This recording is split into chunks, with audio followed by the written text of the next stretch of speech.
The advice and opinions expressed by the host of Autism Live and her guests are meant solely as suggestion and should not be in any way construed as child-specific advice. Any choices you make in determining your child's treatment are completely at your own discretion.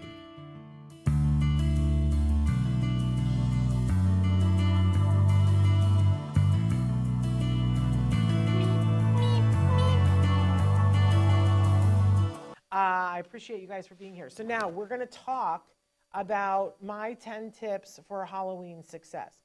Here's the thing. You may or may not celebrate Halloween, and you may or may not do it because of the sensory issues that come for our kiddos. So I've given you 10 tips here of what I and other parents have found over the decades to be successful so that you can actually have a really wonderful communal, if you choose to, Halloween. You guys know the drill. I'm going to run through these really quick once and without giving much explanation about what they are, and then I'm going to go back and explain ad nauseum. Okay, so first one, excuse me, now I got a frog in my throat. Here are my top 10 tips. First one, get the costume ASAP. I mean yesterday.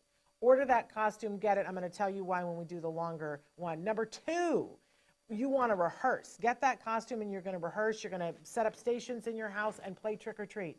You can't expect them to do it on the first day without rehearsal. So rehearse, rehearse, rehearse. Number 3, make rules about the candy and decide what rule you want to make before anything happens. Before the candy goes into the pumpkin, know what the rules are and be talking about what the rules are. Number 4, you want to not just put all of it on the day on October 31st.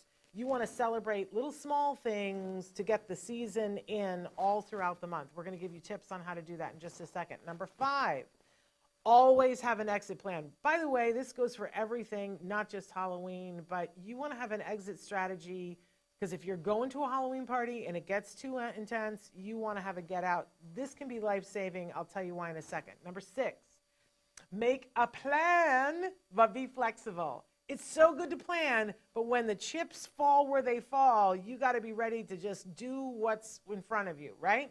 So we got to be flexible. Number 7, stop while you're ahead. Like a lot of people, you probably have a plan to hit 37 houses or more, and that may not be the thing. If you go to 5 houses and they're having a good time, it's okay to call it quits. We'll talk more about this in a second. Number 8, plan a short reward at home. There has to be something that encourages them to go home when the trick-or-treating is over, all right? Number 9, keep boundaries about the sugar and the artificial color intake, or the next couple of days of your life will be a living, screaming hell. Let's not do that to ourselves or to our kids, right? And number 10, remember to enjoy it. Everybody take a breath and let's remember to enjoy it. And there's one last thing that when we go through the longer one, I'm going to give you a tip about getting pictures, photos. Because you know, if you didn't take a picture, it didn't happen in today's world. So if you found anything helpful in this video, please give us a like. In fact, make sure that you smash that subscribe button on YouTube and give us a like on Facebook. You can also follow us on Twitter and on Instagram for important updates. And please download our free podcast wherever you get your podcasts. Thank you so much. See you next time.